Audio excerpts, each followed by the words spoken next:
Salut à toutes et à tous, aujourd'hui Grand Tourisme vous propose un essai exclusif, celui du Mercedes CLK édition DTM.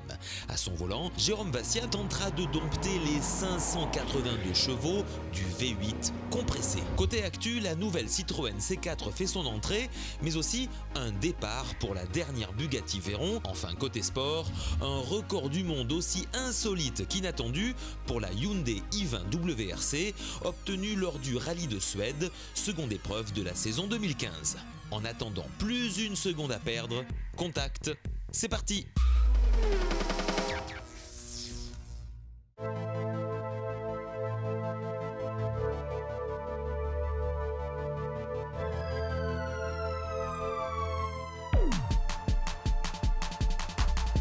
Bonne et mauvaise nouvelle. Alors la bonne, c'est que forcément j'ai le plaisir d'essayer la CLK DTM édition, seulement 100 exemplaires dans le monde. La mauvaise nouvelle, c'est qu'on n'a pas pu avoir de circuit et du coup on va se balader sur les petites routes de campagne. Alors on va voir ce que ça donne en version classique, utilisation quotidienne. On essaiera de pousser un petit peu et puis j'ai une petite surprise, je pense qu'on va réussir à bloquer le périphérique de Toulouse. Enfin, je vous expliquerai tout ça tout à l'heure. Alors cette Mercedes a été faite pour être homologuée en DTM. Il a fallu faire 100 exemplaires pour que Jean Alesi puisse courir avec au championnat allemand. Elle est vraiment super large, ça ressemble à une voiture de course.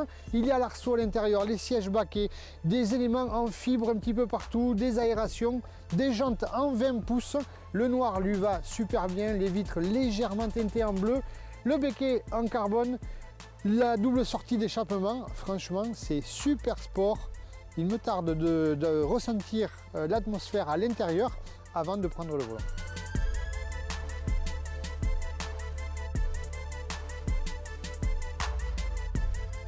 Un premier indice qui va me dire déjà qu'au quotidien, ça ne sera pas très pratique de rouler avec cette voiture, c'est que juste sur ce plan, l'angle de braquage est au maximum. Voilà, la roue est braquée à fond à gauche. Je peux vous dire que c'est pas beaucoup. Alors, c'est pas une voiture de drift, bien évidemment. On braque quasiment à 60 degrés en drift, mais là, on est vraiment très petit. Et pour les demi-tours, pour les manœuvres, c'est absolument pas pratique. C'est vraiment une caisse faite pour aller sur circuit.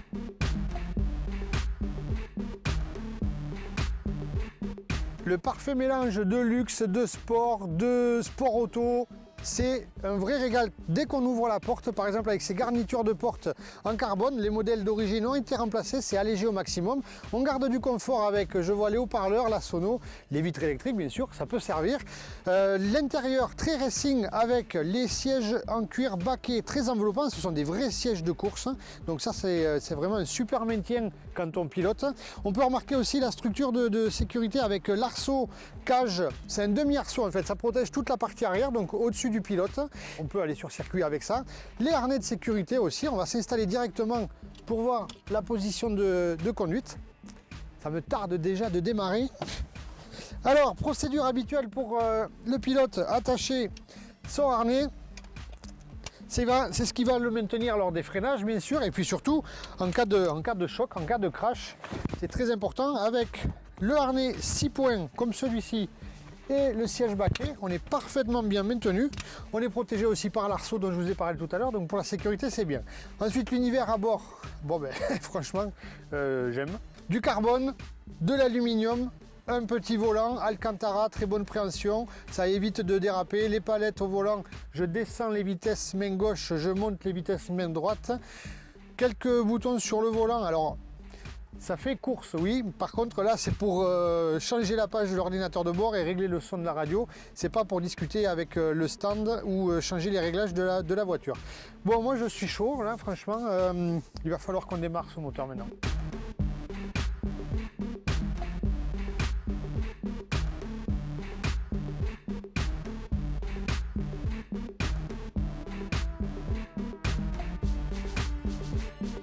À l'intérieur, c'est un mix entre véhicules de course et véhicules de série Mercedes de la gamme classique, à l'image de la planche de bord, de la boîte à gants, des grilles d'aération, du frein du parking, vous voyez, qui est au pied, classique. Et en fait, un mix avec vraiment la sportivité, le carbone dont je parlais tout à l'heure. Et en fait, je réalise ô combien c'est un véhicule d'exception. Alors, c'est marqué ici aussi, c'est un exemplaire parmi les 100 seulement qui ont été fabriqués dans le monde. Et je comprends aussi l'inquiétude, le petit stress de son propriétaire, Monsieur Gaillet, ce matin, quand il nous a remis les clés, parce que ce véhicule est à la vente, et même s'il a 10 ans, ça vaut tout de même 250 000 €. Alors je vais en prendre soin, mais en tout cas, il est temps d'entendre ce fameux V8. Alors je vais en prendre soin, mais je vais quand même me faire plaisir, c'est sûr.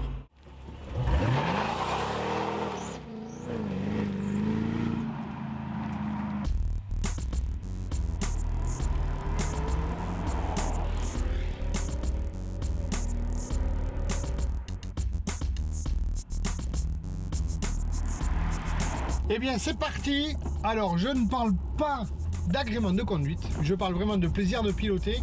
J'ai commencé à la prendre en main. Franchement c'est fabuleux dans le sens où c'est un super compromis. C'est une voiture homologuée sur la route avec quelques éléments de confort. Par contre, mais ça pousse, c'est un truc incroyable. Une ambiance course, racing, c'est fou. Dans la rue, tout le monde se retourne. C'est vraiment génial. Alors oui, on doit avoir ça dans son garage. Au moins une sur les 100, vous pourriez au moins faire des efforts. Je vais faire ce que je peux de mon côté. Pour la partie châssis, alors je vais pas vous mentir, c'est pas super confort, hein, clairement. J'ai mal au dos à la fin de la journée, c'est rare. Par rapport à un pilotage circuit que je connais plus, là c'est pas confortable, ça rebondit, ça saute, c'est vif. Je suis super fatigué aussi parce que faut pas la casser, je vous rappelle 250 000 € ce modèle d'occasion. C'est très stressant, franchement le moteur ça n'arrête pas. Le châssis est posé au sol, au niveau du train avant c'est une super réussite. Par contre au niveau du train arrière, je peux vous assurer qu'avec le couple qu'il y a et la puissance, c'est très joueur, très baladeur, malgré les pneus en 305. J'ai l'impression d'avoir pris 10 ans, je suis cuit. Pour parler du moteur, alors le V8 5 litres 5 compressé AMG, ça n'arrête pas de prendre des tours. C'est flippant sur ces routes, je pense à mes potes qui font le championnat de France de la montagne. Il faut être fou pour rouler sur des routes comme ça à bloc. Voilà, alors j'ai pas roulé à bloc, je me suis fait plaisir, mais tout en sécurité. Alors du coup pour fêter ça et puis pour remercier aussi Monsieur Gaillet de nous avoir prêté sa voiture, on va aller boire un coup, on va aller fêter ça. Et nous on a une chanson en tête aussi, alors c'est pas avec Geoffrey mais nous c'est Geoffrey. Geoffrey, remets-nous des glaçons. Et c'est parti, à table.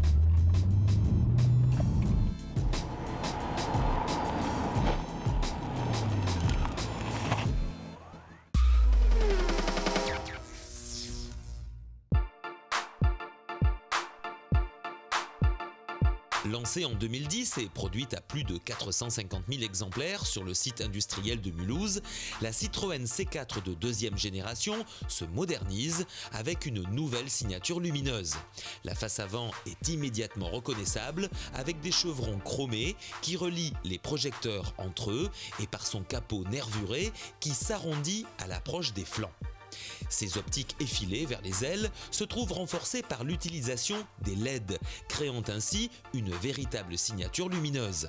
Le traité délicat des projecteurs avec deux modules chromés en 3D qui reposent sur un fond noir brillant renforce la perception de qualité donnée aux éléments technologiques. À l'arrière, les nouveaux feux à effet 3D mettent en scène la technologie et valorisent le volet de coffre, accentuant le caractère statutaire de cette berline compacte. L'amélioration se retrouve à l'intérieur, avec de nouveaux garnissages et une planche de bord qui gagne en simplicité. Cette dernière dispose d'une nouvelle tablette tactile 7 pouces, centrale, regroupant toutes les fonctions médias et de navigation. Bien entendu, la C4 de nouvelle génération reçoit les motorisations de dernière génération au bénéfice de l'agrément de conduite et de la réduction de la consommation. En essence, les moteurs 3 cylindres PureTech et en diesel, les Blue HDI, répondant tous deux aux normes Euro 6. La Bugatti Veyron, voiture de tous les superlatifs, tire sa révérence. Elle fit ses débuts sous la forme d'un prototype en septembre 2001 lors du salon de Francfort.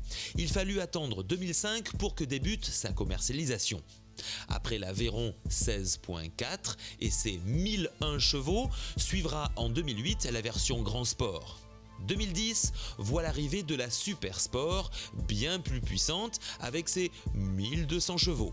Sa dernière extrapolation s'appelle la Grand Sport Vitesse depuis 2012. L'usine, située à Molsheim, dans le Bas-Rhin, en produira au final 450 exemplaires. La Bugatti Veyron Grand Sport Vitesse, châssis numéro 450, prendra la direction du Moyen-Orient où un riche, un très riche collectionneur en profitera. Mais auparavant, le constructeur va l'exposer lors du Salon de Genève aux côtés de la Veyron portant le numéro 1. Ainsi, la boucle sera bouclée. Depuis le début de l'aventure, Bugatti aura vendu 300 coupés Veyron et 150 découvrables. Dans le futur, difficile d'imaginer que Bugatti en restera là.